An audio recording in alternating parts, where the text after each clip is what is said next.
What's poppin', everybody? Hello and welcome to Popcorn Culture. My name is Ben Carlin and I am your host. Here with me today is my brother Jay, who will be in every episode. You sound a little unsure over there. What was the hesitation? I debated on having a different guest at short notice. Oh, at short notice. I was like, do I want it to be Jay today? Yeah. Well, I'm already here, so... You're already in the chair. Yeah, that would have been real late notice. Here, can I ask I'm going to need you to leave. Can I ask you a question?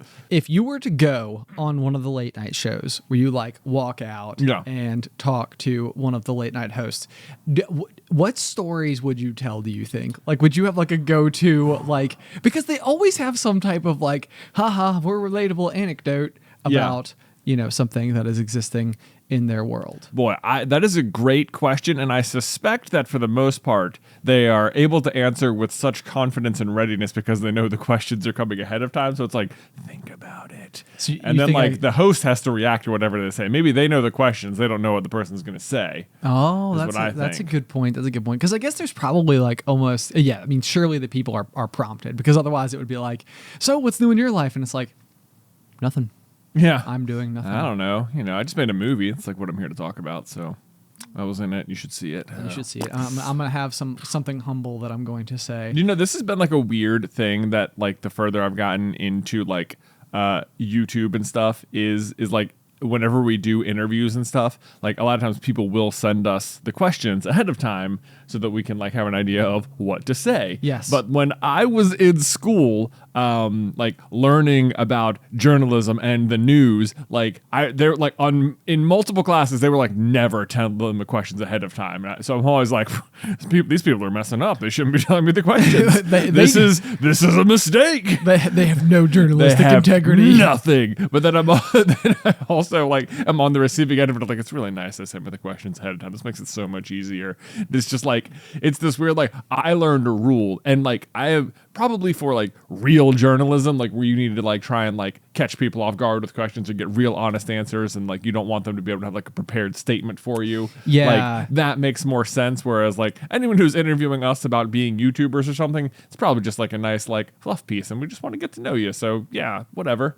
I have such mixed feelings about this exact thing because I frequently feel like we'll just use like the White House for example. They'll have like a press conference where there's a bunch of people there and they're asking all these questions, and it very frequently feels like someone might give an answer that ultimately ends up being like a news story. It's like that they'll say blah blah blah blah blah, and they're like, "Whoa, this person said this." And sometimes I do have that feeling of like, if you're asking people on the spot questions about like maybe the state of the entire country or like nuance within a strategy that we're working on like a very like sensitive scale, it's almost like is the best way to go about this asking questions on the fly? Because I do think that it does offer that opportunity for someone. It's like you can't go through and give like the very carefully crafted like this is the most like, you know, politically correct and perfected version of exactly what I want to say. But also it's sometimes like, how acceptable would it be for these people to be like, I have no idea. I don't know the answer to that question. Like we'll talk about it. You know, that's like an unacceptable answer, right? It For is. the most part, it's like, oh, you asked me a good, insightful question that, like, you know, that is important. You can't be like, I just don't know, right? You know, but yeah, better yet, okay, let's talk about presidential debates because I've always felt this way. It's like whenever, okay, so like a good leader doesn't have all the answers. A good leader is willing to go and ask people who are specialists in a specific topic, who can speak in depth about a given thing. And so whenever there's like a presidential debate and they're like, well, what do you think about blah, blah, blah, blah, blah, you know? And it's like, if it were me and I was the person who was president and somebody asked me, how do I feel about this thing? What I would go and do is talk to a bunch of people who know a lot about that thing. Never would I be like, well, here goes nothing. Let me try. Yeah. That's why you wouldn't get elected, because people would be like, this guy, he needs to know. It's like, whether or not that's true, people want to think it's true. I want there to be like a panel though of like, it's like I've chosen my 6 people who I'm going to go and like, that'd be interesting. Like, we'll deliberate. Like presidential debate plus team. Yeah, exactly. It's like let me go chat with my crew over here. It's like I have a mathematician back there who's going to be able to succinctly explain to me exactly what this is because I don't know. Right, but like you asked about this. Hold on. I happen to have this person with me, and you know all about that. Okay, am I correct that this is that? Okay, so if that's true, is this? You know, yeah. It's like I would. Yeah, that'd be very interesting to have more of just like we have people we could just turn around and ask because this is how I will be handling things. It's not my plan to answer questions as a leader of an entire country based on the seat of my pants. Right. Okay, but that also I think it would probably help answer the actual questions being asked rather than like, oh, I don't have an answer. Let me redirect this to something I want to talk about. Yeah. Yeah, that's also so annoying when you're watching stuff like that. It is very annoying. Yeah. And it's interesting because you and I did, we practiced, we tried a concept here in office a couple of months ago now, maybe a few months ago, that I thought was fascinating because it had to do with Pokemon cards. So hard transition from world politics to I'm talking about Pokemon cards. I know. I can see you lighting up as we're doing it. We tried this thing where it's like I like to contribute to the collection of the Pokemon cards. I like to figure out how we can mostly break even on our collecting endeavors so that while we are purchasing a whole bunch of stuff, we also have a way to refill the tank from that purchase. Right. And you are extremely into the actual gameplay of the sport, as it were.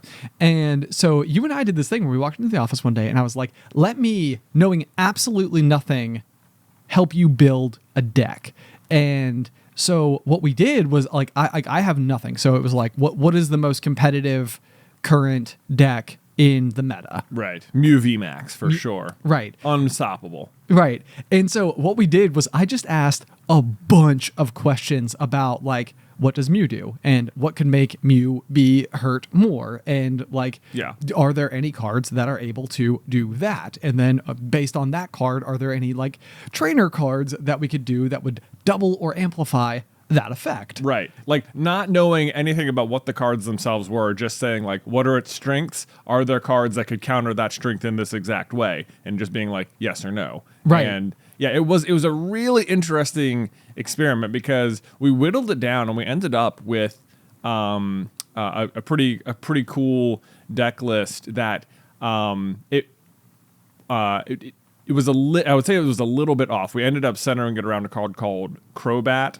But like to my utter astonishment, not like a week and a half later, basically people who were doing the exact same thing we were doing, except with, tremendous knowledge and experience in the game, we're starting to churn out very, very similar decks to counter this exact problem inside the game. Yes. Which is, how do you beat Mew? And ours was just, it was so similar. It was like we were so very obviously on the right track. Right. Yeah. And it was like the way like we reverse engineered it, especially like the way you were approaching it, not having knowledge of the cards themselves. It was a really interesting to then also see it like start popping up. Yeah, exactly. I mean, and that to me felt like just pure, like, I mean, it feels like one of those like really corporate-y buzzwords, but it's synergy, like, the whole is greater than the sum of its parts type of thing, where it's like, yes. Okay. Well, I was just going to say, like, I mean, you and I both might have specific skills when it as it pertains to developing this strategy. Like, a lot of the cards and what they do and how they work and what their relationship with each other was. And if anything, all I was trying to do was like, what is this thing's strength? What is this thing's weakness? How can we exploit both of those things as best as possible?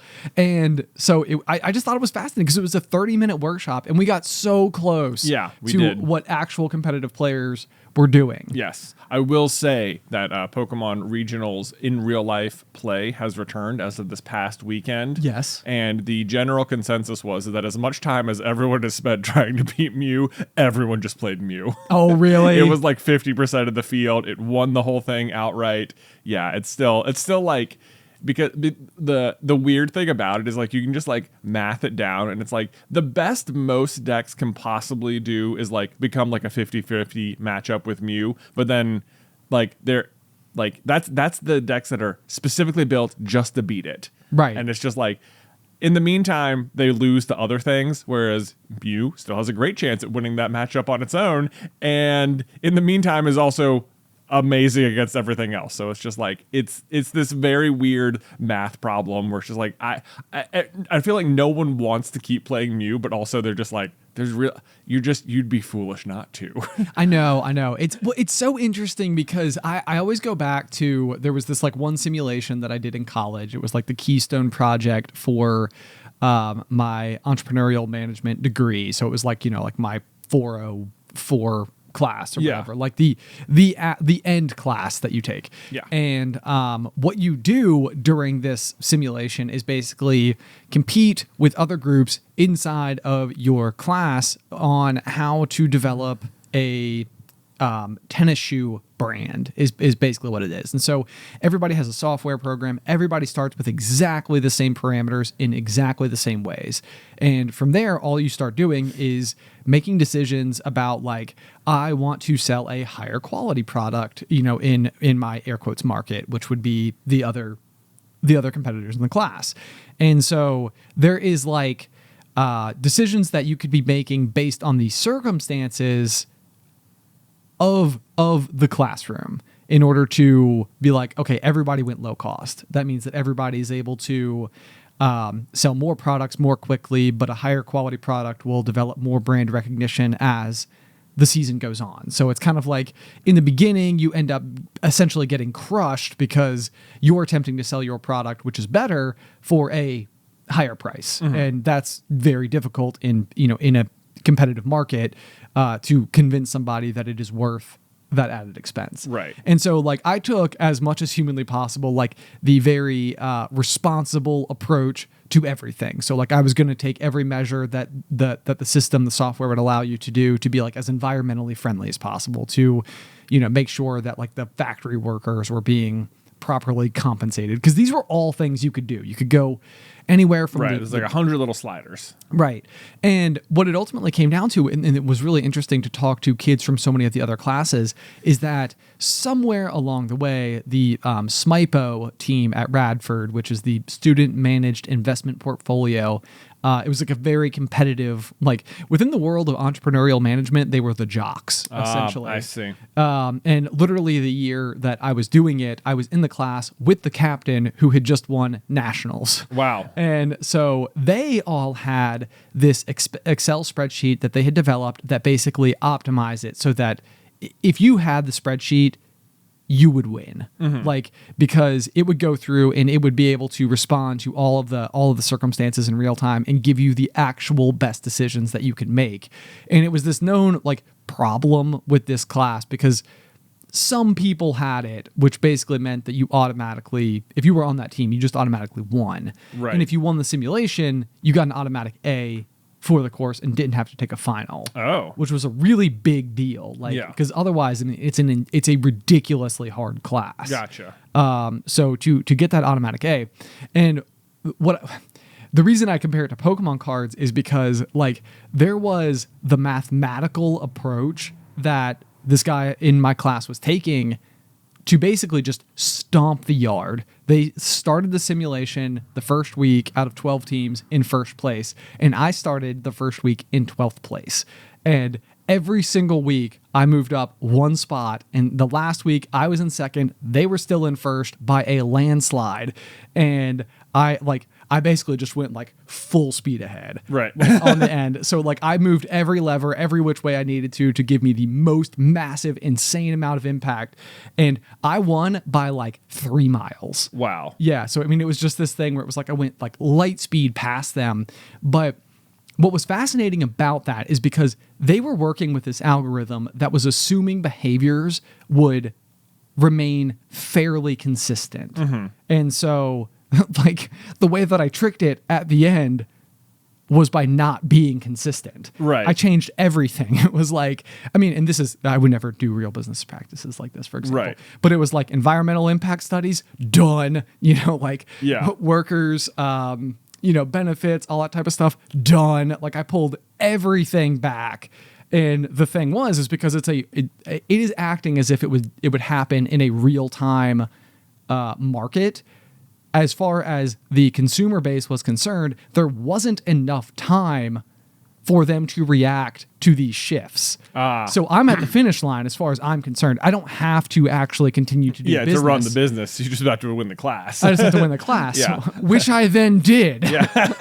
I bet they were so mad. They were so mad. It was the most amazing. Like, even the teacher went to pull up the results in front of the class, and he was like, and we all, wait a second. And it was like, yes! That's hilarious. One of the proudest moments of I would say, of my entire collegiate career, probably my entire academic career, hard to stop. Beat the game. Beat the game. The reason I think it's fascinating, though, is that in my mind, I would imagine that the Pokemon trading card game is popular enough that there are people out there who have determined, using probably computers, how to absolutely optimize their decks to be as competitive as possible, barring bad luck, which my expectation is that the people who craft the game do it in such a way that don't take that out of the equation. I mean, when you're playing a trading card game, there's always going to be some like random number generation, luck based things that happen. The way typically decks are considered more and more competitive is the way you can make them consistent, so that you remove as much of that as possible and replace it as much as you can with skill. Right. So to that point, I don't know how much it's you just go through the computer, because the computer would have to play against so many different kinds of decks just to get all the testing done. I don't know how I don't know how to do that. As far as I know, the way most people win is just by play testing it as much as they can against as many other people as possible. Sure, yes. And I mean, I suppose some version of that is ultimately, if you want to talk about sports, other sports, for example, we you and I have discussed before, there's this really super viral TikTok video of Tom Brady, and he's standing in a field, he talks to the camera, he throws the football, he wedges it perfectly into one of those spinning wheel, one of those machines that can throw footballs. Yeah, exactly. Yeah. And then it shoots it back, he catches it, and then he throws it in again, and it shoots it back, and he catches it. He says something else to the camera, throws it, and knocks over the machine by throwing it straight through the bullseye. Right. And it's what Tom Brady has had at his disposal is just infinite, not infinite, but about as much resources as possible and time available to commit to optimizing his craft so well. Right. And so maybe it's the case that people aren't specifically using computers and spreadsheets, but my guess is that people who have spent that much time with it to be that competitive, it is reaching a point where they know not only the best possible sets of cards that they can have in their deck, but the best ways to use them. Yeah. And to, execute everything from there.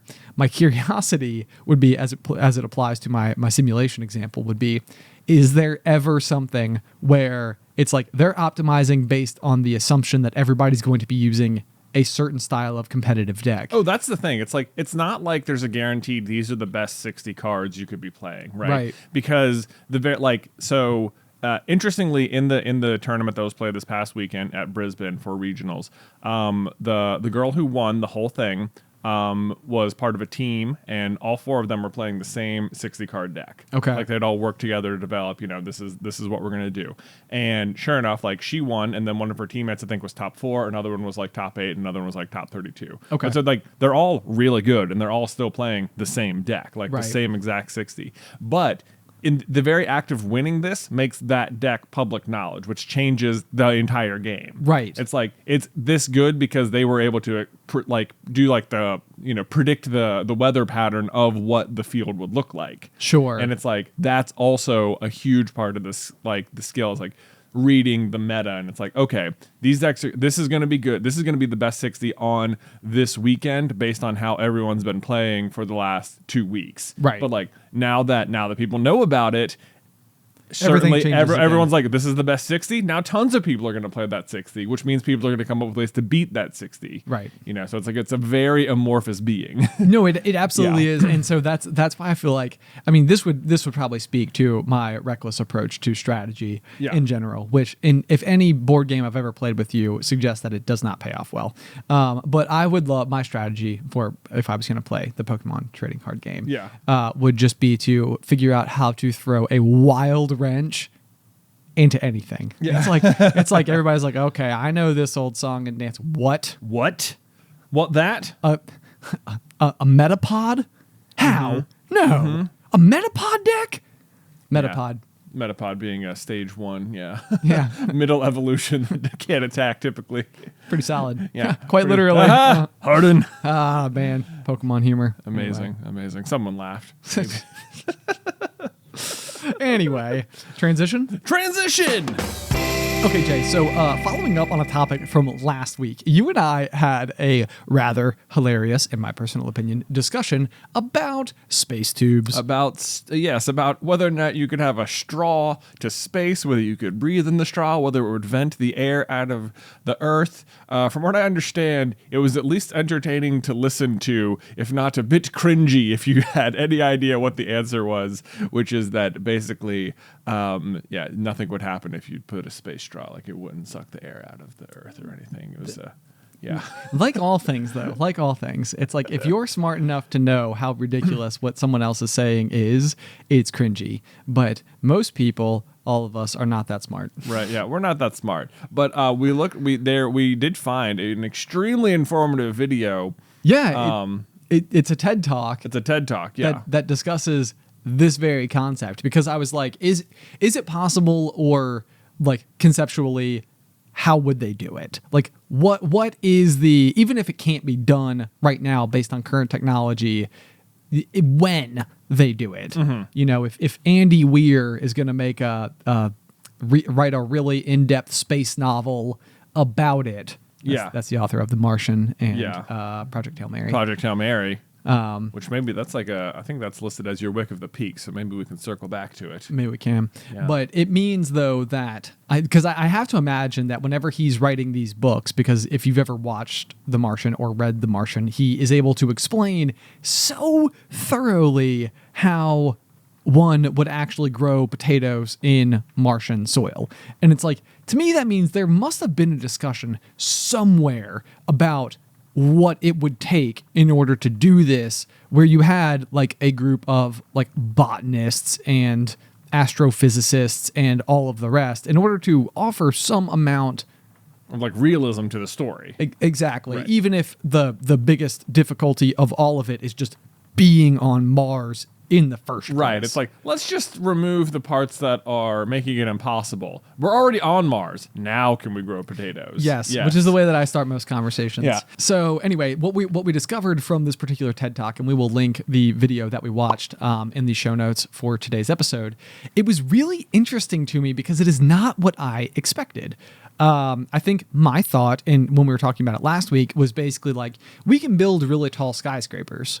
What if we built a really tall skyscraper? Right, just brick and mortar up to space. Just brick it right on up. And I think one of the big questions that you and I both quickly came to is the Earth is spinning rather fast, even though we don't tend to feel it. Yeah. And the question would be, when a structure was that large, does the gravity act on it that much more? Like, could it even withstand the force of spinning of Earth spinning?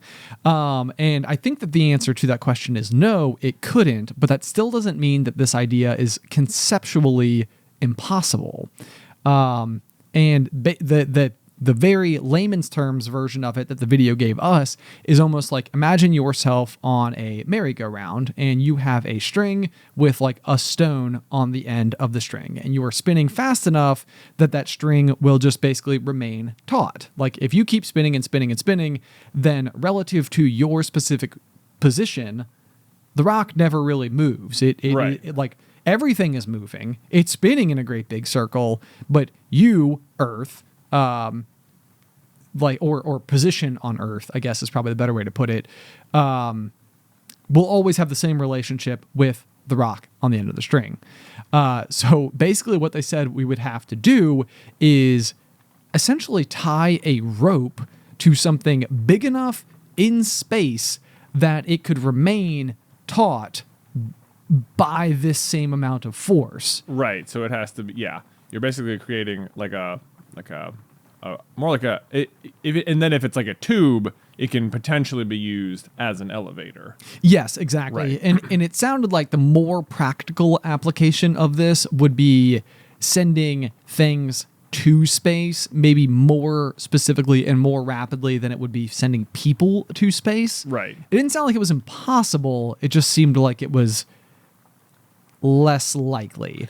Yeah. And ultimately what this would allow us to do, because one of the big problems with sending anything to space right now is that the metric that it gave is that it costs about $7,500 for every kilogram of weight that we send to space. Right. And a kilogram is what, like 2.2 pounds? Oh, I don't know. Somewhere in that proximity. So not a lot either way. Yeah. And that, $7,500 is a lot for that. Yes. It's a lot to move it. It's a lot of shipping. Yes. Yeah. Yeah.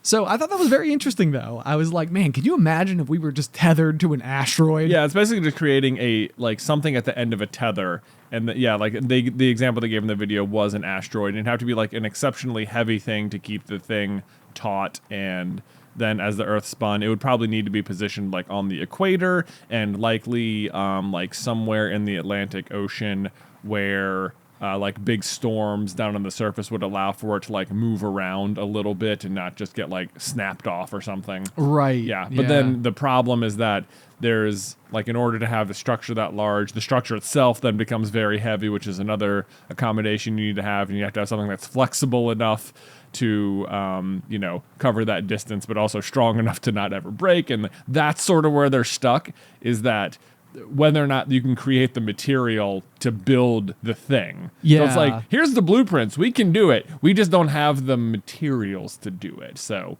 yeah. Anyway, it was. We'll put a link in the show notes to it. It was a very interesting video. It was very interesting. Space elevator idea that people have had and are working on. It sounded like some countries plan on having it active by like 2050. So we'll see. That feels like one of those things where someone said that in like, I don't know, 1992. They're like, 2050. That's a long time from now. We'll get it done. It'll be good. We have no idea how much technology will advance by then. I'm going to have retired by then, so it's not going to be my problem. But Right. I'm going to get it in motion. Here we go. My guess, if somebody is listening to this in the year 2050, is that it will have something to do with very, very large scale 3D printed mesh metal rope made out of titanium something or another. Yeah. That's what I'm thinking. Okay. Yeah. They're going to 3D print a super long chain. Yeah, that's what I'm thinking. Yeah, that's what they do in Project Hail Mary. Really? Yeah. I haven't gotten there yet. Oh, never mind. Okay. Okay. No spoilers. No spoilers. Anyway, All right, well, Space Tube explained. Space tube. Transition. Ben, it says here on my notes document, and you just told me in real life, that you have started the 75 hard, which we talked about a little bit last week, but now I think you were like 4 or 5 days into. I'm currently, as of recording, 4 days into it. You're 4 days difficult? 4 days, yeah. I have been 4 days hard. Yeah. And it's so far, it's the very, very brief recap, in case you didn't listen to last week's episode, is basically 2 workouts a day, 45 minutes each. One of them has to be outside, a gallon of water per day. And the other really big one is picking a diet and sticking to it. There are a couple of other like interesting ones, like taking a progress picture every day, which I decided to do one every 5 days. Mostly because oddly, as simple as it would seem to just like go and take a picture of yourself. Yeah. I wanted to be able to take the picture in the same spot so that like from like a spatially positioning standpoint, it's like I'm the same distance from the camera. Because sometimes like the way, like how far the camera is and like the angle of the lens and stuff, like it can have a lot of, it can like change a lot in and of itself. Yeah. In addition to that, like lighting is, obviously better and worse at different times of the day. And the only time of day that I'm able to take one of these progress pictures with good natural daylight is early in the morning as it like comes through my living room. So I was like, it's going to become too much of an inconvenience to do that, but that has less, I think, to do overall with the physical changes that are otherwise happening. Right. Okay. Does that make sense? Yep. So if you're counting at home and you're like, oh, you didn't do it all, then it's like, yeah, then I didn't do it all. But otherwise, yeah, it's been pretty interesting to try to figure out how to incorporate these 2 workouts every day. Right. And so far, it's pretty typical for me. Like when I do a workout, it's like, I'm going to go way too hard because that's just my personality. So with this, I have been very aware of the fact that I need to like scale it back. They're like each workout can't be super intense. Despite that, what is very surprising to me is that it means that I've done probably workouts that are maybe at like 60% of what I would typically aim for. Yeah. And I'm sore, just by doing that much, like just by doing more easy workouts. I'm like, holy cow. Like I am feeling this. Yeah. I'm not surprised. I mean, it's always just the difference between like doing anything versus doing nothing. Yeah. It's like sitting and doing nothing is like so not helpful. And just being up doing anything at all is going to take you so much further, even if what you're doing is just walking. Well, let me tell you, because this was the exact thing that happened to me on the first day. So I am using MyFitnessPal to track all of like my like macros, I guess. Specifically protein is the big one that I'm putting the major amount of my emphasis on for my dietary stuff.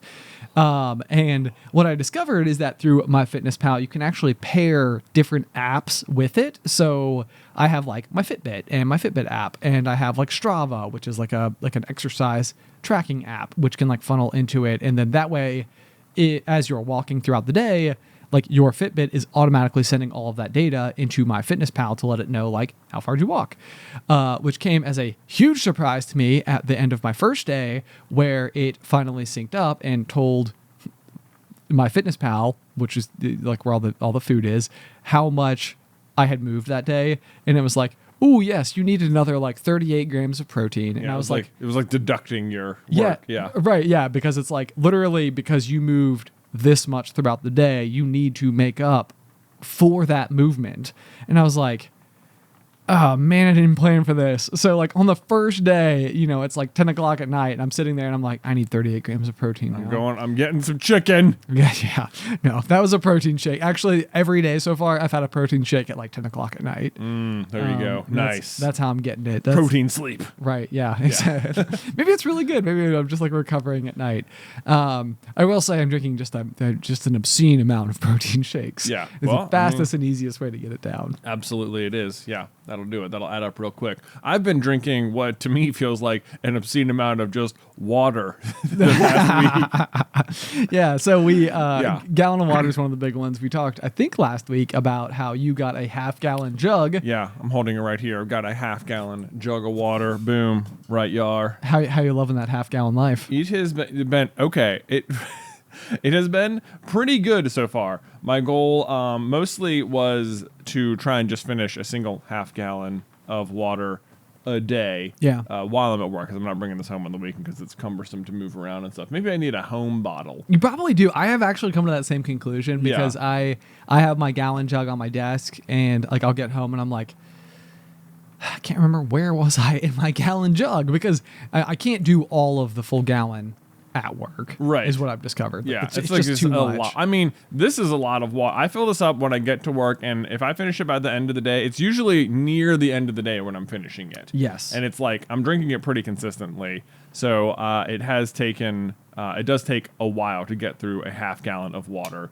But this is the one I've been going with. It has been pretty interesting so far. I'm not sure. The main difference I've noticed is just feeling full all the time. Interesting. Yeah. So like there are so often where I'm like, I would otherwise go to try to like grab a snack or something. And I'm just like, I just couldn't even eat something right now. I'm just constantly full of the water. See, I am the exact opposite. Like you've known, and we've talked about it before. My big issue is I can't eat enough on most days. And I have found that I am eating way more than ever before, by like a multiplier of like 3 to 4 on the daily basis.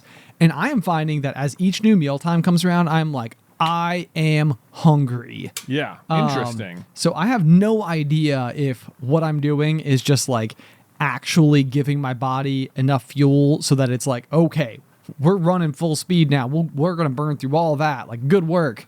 Now we need more. Yeah. Like, we got momentum over here, man. Have you also been drinking? I guess you must be drinking an equally large amount of water.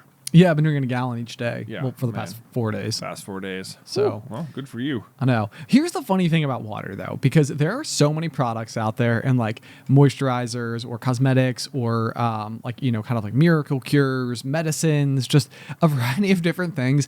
And I always think it's the funniest thing that like probably like, I don't know what percentage to give. I'm not a doctor for extreme clarity, but it seems like maybe 40% of problems can be solved by drinking more water, which is one of the most inexpensive resources you have at your disposal. Does it turn out that we're all a little dehydrated? I think it turns out that we're all a little dehydrated. That's probably true. Some other just very light thing I've noticed is that on the few libations I've had since I started drinking this much water a day, I just could not feel them basically at all.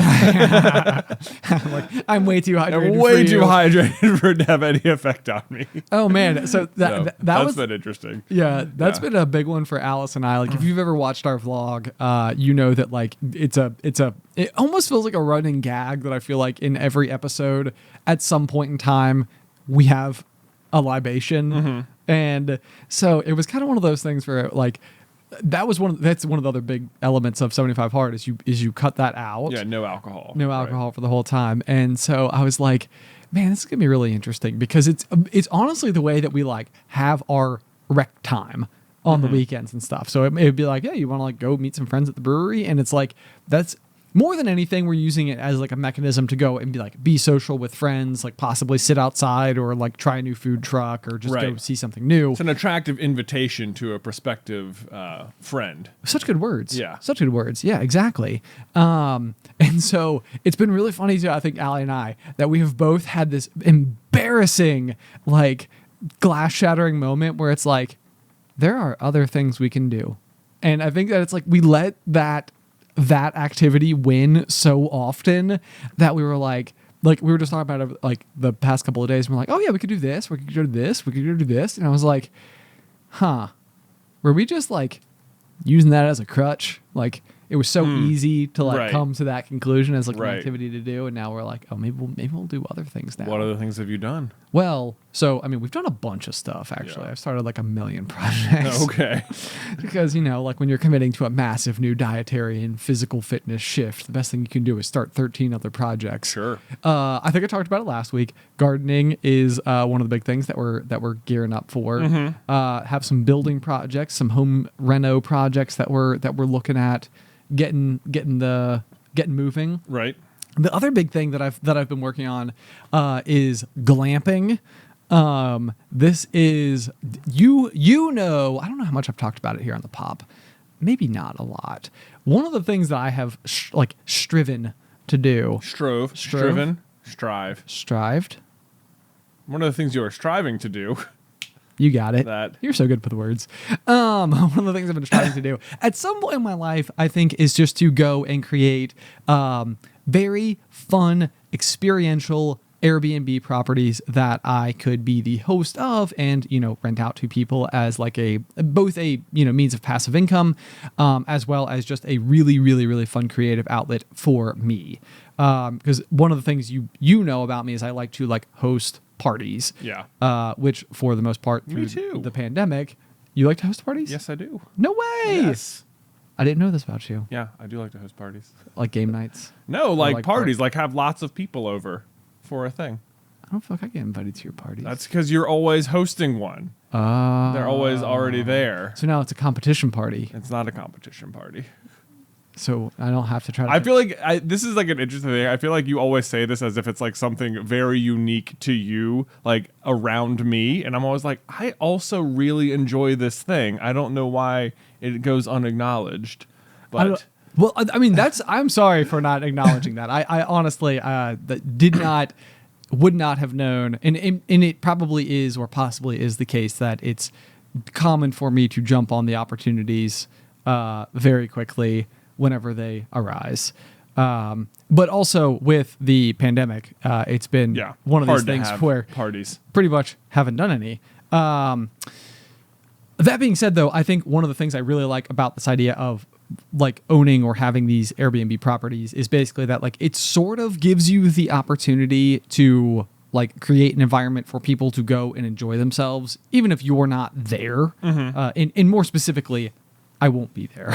Right. I don't have any intent on showing up to your. Sometimes at Airbnbs, the people sort of are there. It's just like they just live upstairs. That is true. Yeah. That occasionally there is that circumstance. I have to tell you that as a traveler who loves Airbnbs, I do not want that.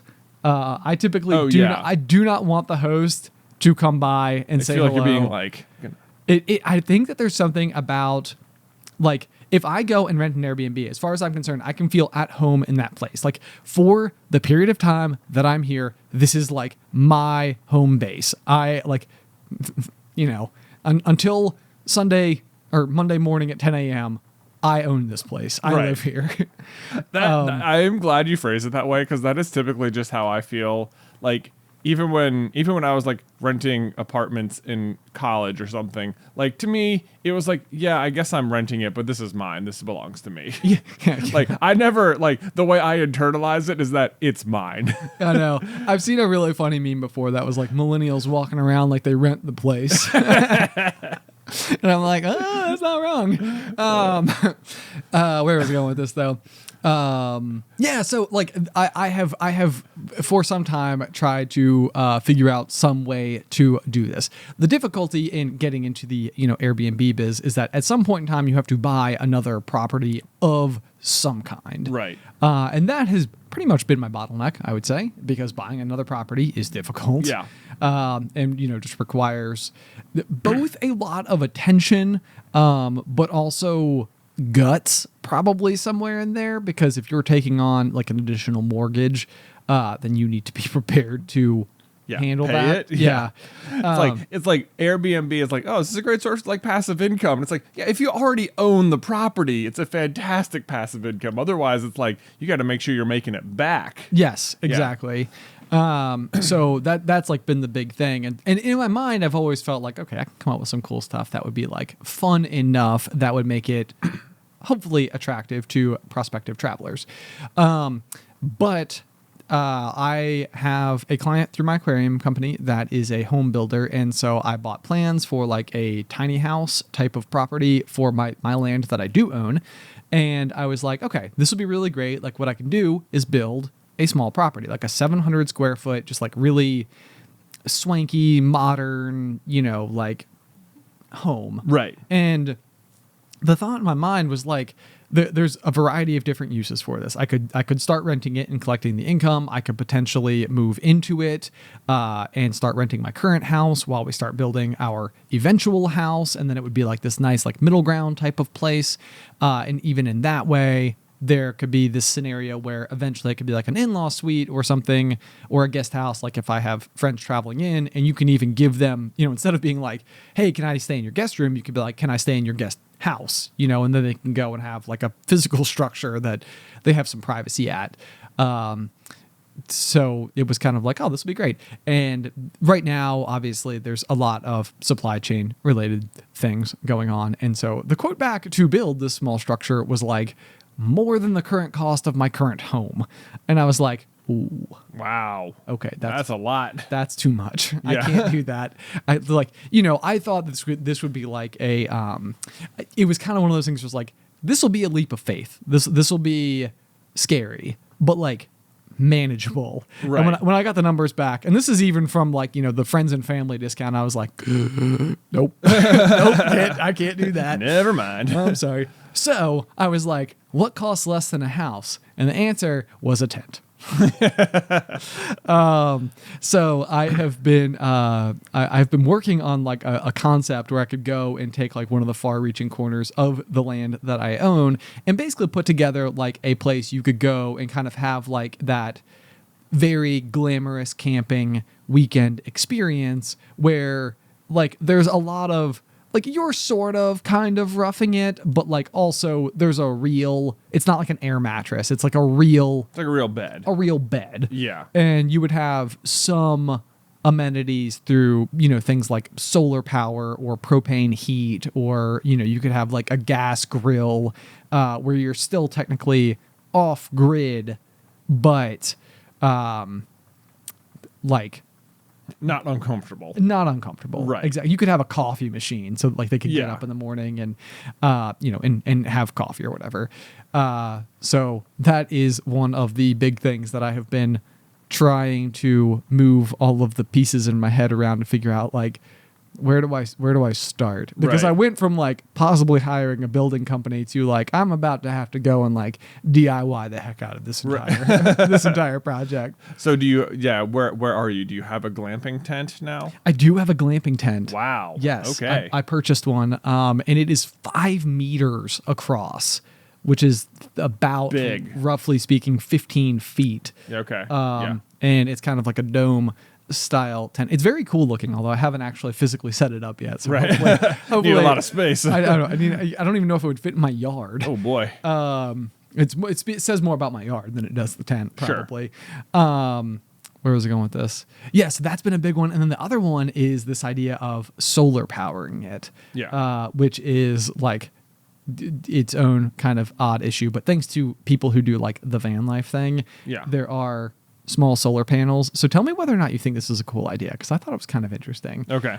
Solar panels can generate and fill a battery. Let's just say it has like, 1,500 watts of storage or something. I think that number's wrong, but just for ease of example, do you think it could be cool if like when somebody arrived, you have this battery power that is running all of the various, like you might have the string lights or like a lamp or maybe like a small fan inside of the glamping tent. But I was like, it could be really neat if you were to put like an LED or high efficiency TV in there and almost have like a menu of like how you can spend your energy while you're there. Oh, interesting. So it's sort of like, it's because from my end, I'm kind of like, I'm slightly worried about a scenario where they show up and they plug in a hair dryer and burn through it in an hour and a half, and that's just it. Yeah. And so I was like, this would be a really neat idea though, if you were to walk in and say like, would you like to watch TV? It will cost you like 287 of your 1,500 watts. Right. Not cost, like you don't have to pay. It's just like, yeah.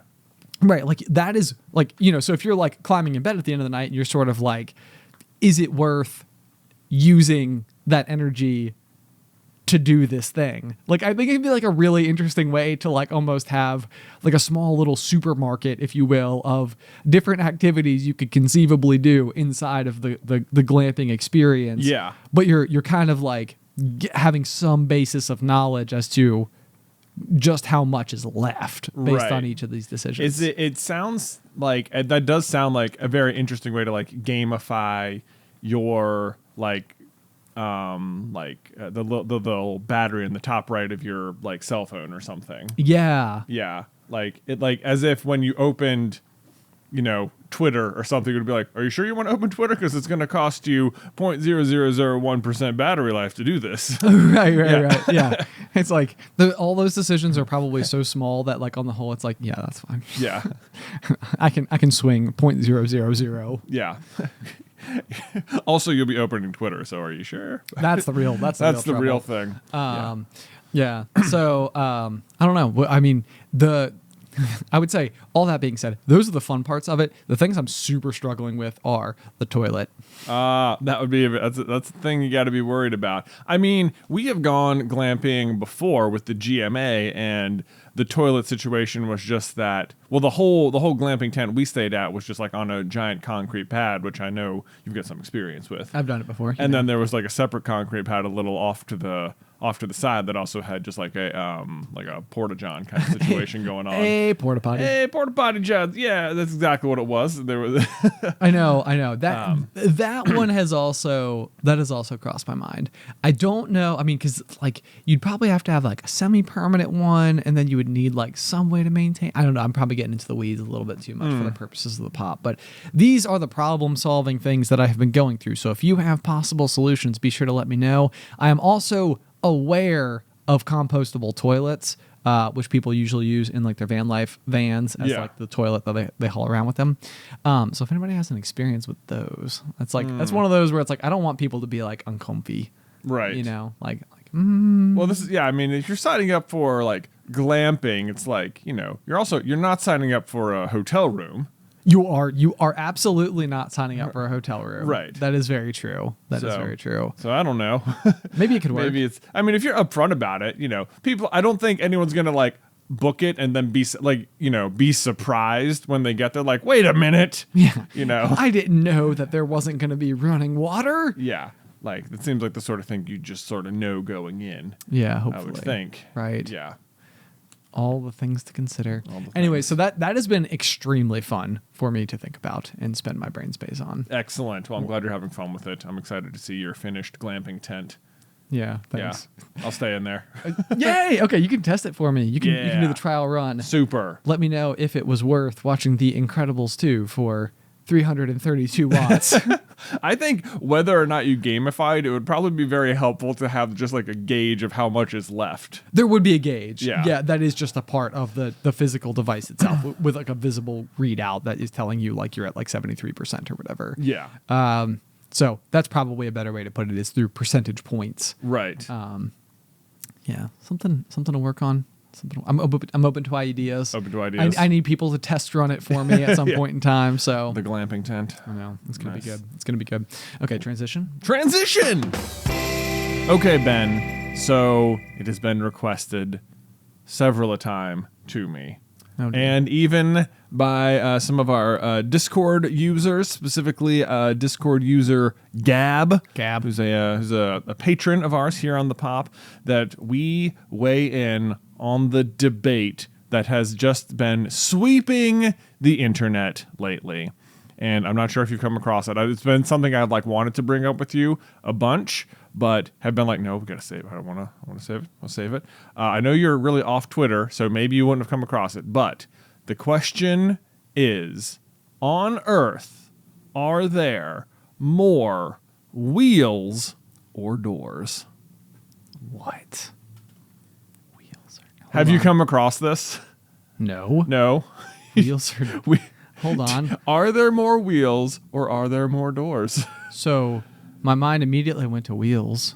Mm-hmm. I think there are more wheels. Okay. Although I guess it depends on like what constitutes a door. This is where the weeds get thick. What constitutes what things, right?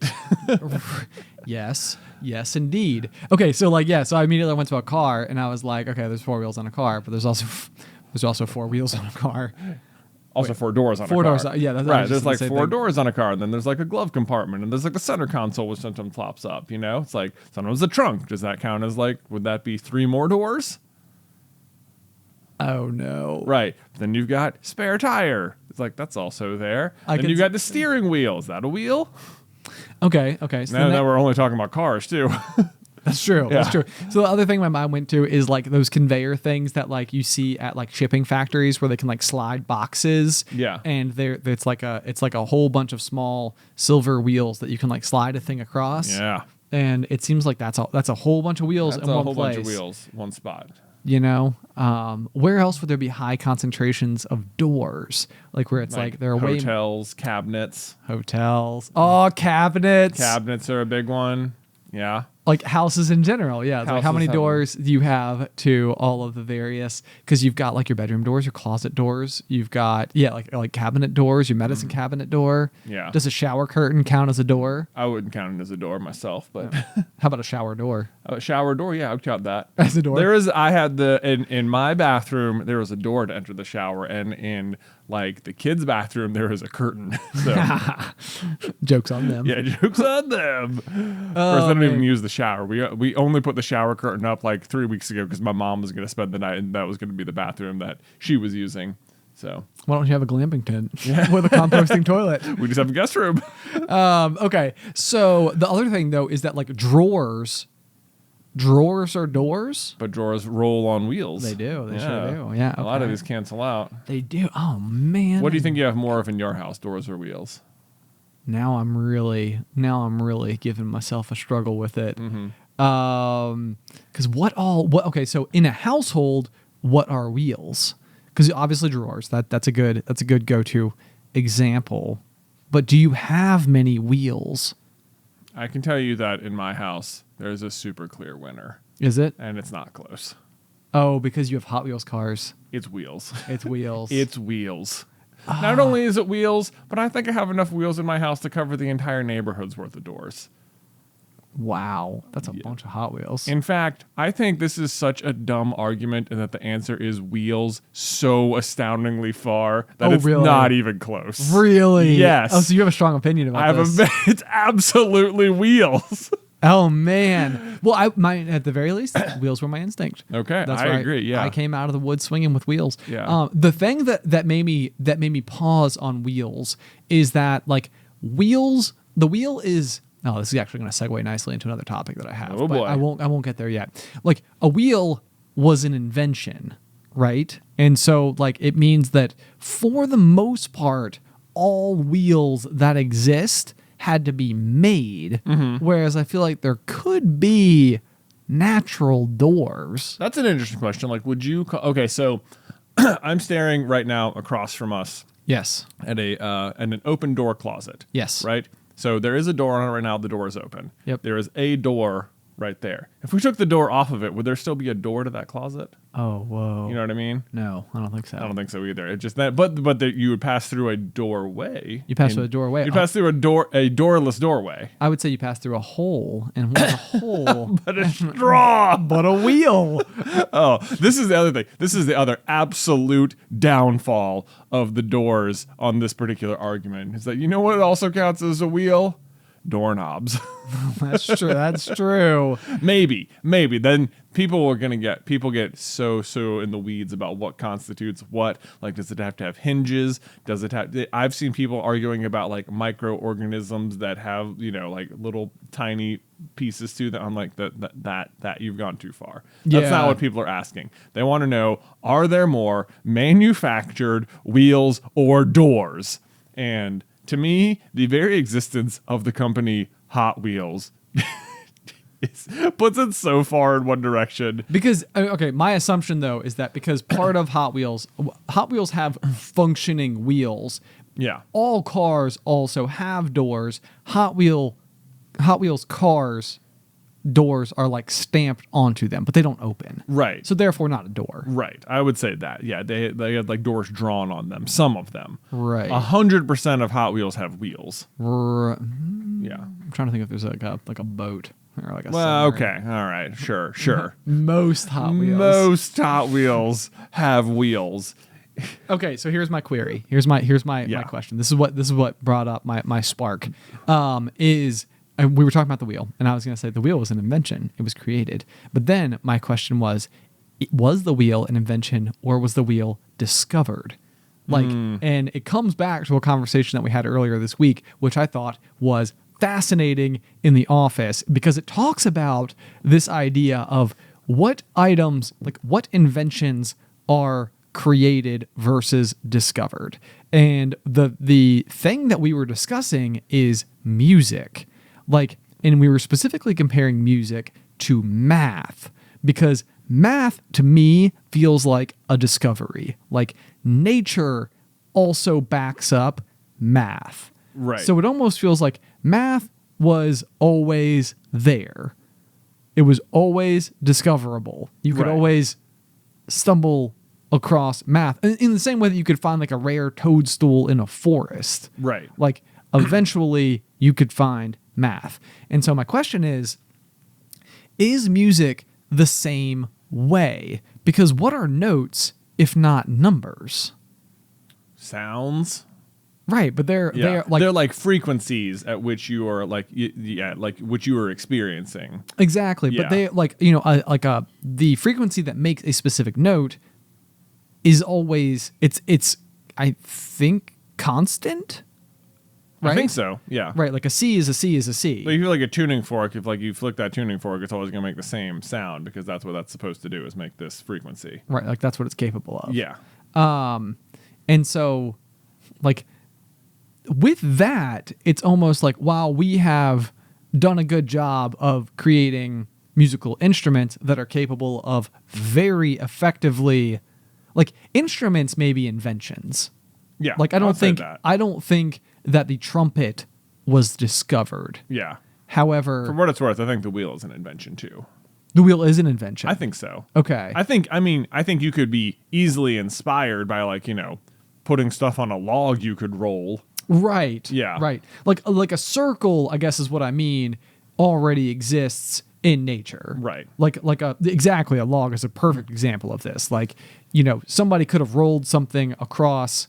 In fact, once upon a time, we bought a hot tub for our previous house. Do you remember this? Yeah. And it weighed 900 pounds. Right. And the way that we moved it across the backyard was by lining up a whole bunch of PVC pipes and basically just getting it to sit on the PVC pipe and then just rolling it. Yeah. And then once it rolled off one, move that one to the front. Yes. It worked exceptionally well. It was like, oh, look at this. We could not move this at all, and now we can move it easily. Simple machines for Yay. the win.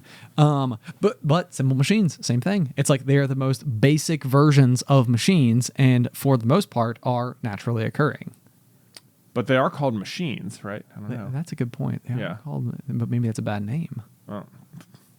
Simple discoveries. Simple discoveries. No, I know. I mean, it's like, does a thing exist always? And then is there like the ability to use that thing to accomplish more things? I guess is maybe where the question comes from. Like if music just exists naturally, like if some type of strand is, draped across a couple of trees and the wind blows and it vibrates at a certain frequency and produces a very light, very hard to hear C note. Right. Like that's like sound can be discovered. I think like written music is like created. Okay. Yeah. I like that.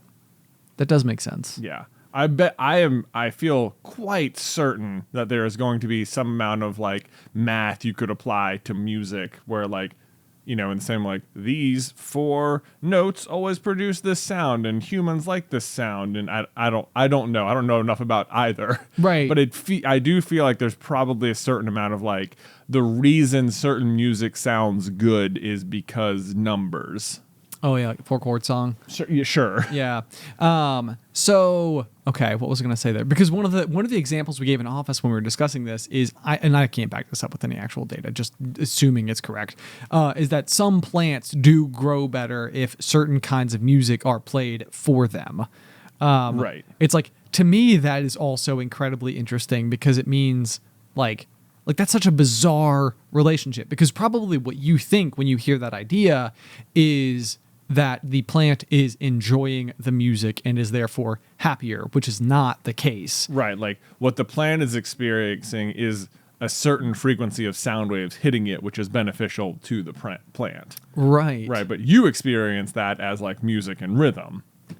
But now it makes me wonder, is there any chance that like there are certain plants that grow in specific parts of the world because they are aided by the natural noises that are produced around them? Oh boy, that's a very cool question. Right? I don't know. Like is it possible that like a coral of some kind? It seems like I'd be the person to be able to answer this because I've grown a lot of corals in my life, but I can't.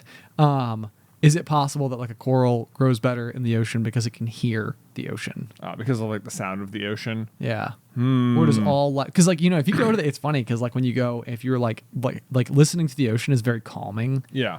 And it almost makes me wonder if like that's part of why there's so much life inside of the sea. is because life likes to exist inside. So tranquil down there. I know, yeah. It's like it's very calming. Yeah. Like nobody's anxious in the ocean. Yeah. Versus forest. Everybody's anxious in the forest. What's going on, man? It's like that's why they're so fidgety. Maybe. I don't know. I just put it in a bird feeder, and it's funny watching them eat because they seem very like they want to like eat a thing from the bird feeder, but then they also seem like they're on high alert. Like, got to make sure we're in the safe. Man, something that we are on the Beth put up like a Kickstarter for this really cool bird feeder the other day that just has like a camera built right into like where it has like a super wide angle lens so that like a bird will come land right on it and eat the bird seed, but then it just takes a picture, like a really up close picture of the bird while it's sitting there. So there's like really beautiful shot of it. That's awesome. I was like, this seems like pretty cool. I'm not interested in it. Oh, we should link it in the show notes. Yeah, that seems a good one. Yeah. Speaking of though, I think that we're probably at that stage of the episode. Yeah, where we can sign off. Where we can sign off. Do we have a corny joke? Maybe we could have a corny joke. Oh, this corny joke before we leave comes from Robin Therian, who says this. It's more of like a what do we call them? One-liners. Yeah. Yeah. Okay. So, did you hear the legend of the peacock? It's a beautiful tale. Get it? Because man. Actually, as long as we're on birds. Yeah. How about a fun fact about penguins? Oh, well, yes. Right. Let's do it. Take it over. Okay. A group of penguins in the water is called a raft, but on land they're called a waddle. Those are both great. Aren't they awesome? A raft. I was like, oh, that's so good. Sounds like you could ride them. It does. It does seem that way. That's what it feels like. Man. Yeah. And then a waddle, that just makes sense. They're all just like waddling back and forth there. I think when you hear the word waddle is a word that makes you want to makes you want to waddle. Yeah. Maybe the word waddle was discovered. Maybe. Now, this is like, I think what we're talking about is like in like Name of the Wind bingo. Like the very act of like discovering the true name of things. Yeah, that's so true. Like, that must be what Patrick Rothfuss like what he was kind of like trying to think of is like that word just means what it is. Like it is that. That is the same thing. Like it could not ever be anything other than what we already call it. Oh, look, and he even uses music as like the way. Oh man, we're so circling the same drain. Actually, this is just I'm gonna go ahead and brag real quick. Earlier this week, whilst on the Twitter, I got retweeted by one Patrick Rothfuss. I'm so proud of you. I did. I was so excited. I was like, oh my gosh. We have a stuffed Dracus toy, which is like a creature from the books. And we put googly eyes on it, and it made it look crazy. And that's also spoilers. What happens to the Dracus in the book is that it eats some drugs, and it eats some. It does some eating of some drugs and goes a little crazy. So I put up a post that said that had just a picture of the Dracus with the googly eyes and without the googly eyes, and said, "This is your Dracus, and this is your Dracus on Denner resin."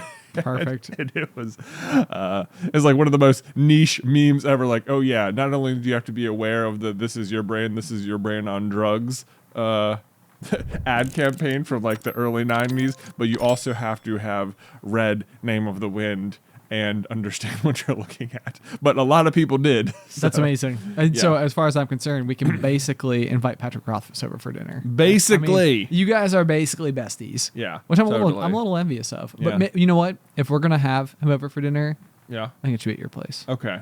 You can host. Okay, thanks. Yeah, absolutely. We can play. Well, you know what? I think he even has Name of the Wind games, so maybe we'll just play some games. It'll be great. You want to try to play Name of the Wind games with the person who made the games? Yeah, I don't feel good about my odds, but it sounds fun. You think he's good at tack? Somehow I actually do feel like you would still win. I'm being entirely honest with you. Okay, guys, as ever, thank you so much for tuning into this week's episode of The Pop. If you would like to support us over on Patreon, you can do so by heading to patreon.com/popcornculture. We do have some ridiculously cool perks over there, including at the $5 tier after the final pop, which gives you access to just a whole metric boatload of all of the episodes that we have recorded after each week's episode of The Pop. So as far as bang for your buck is concerned, you get a whole bunch of extra content for that $5 pledge, and it goes a long way towards helping keep the show alive over here on our end of things. Otherwise, until next time, pop.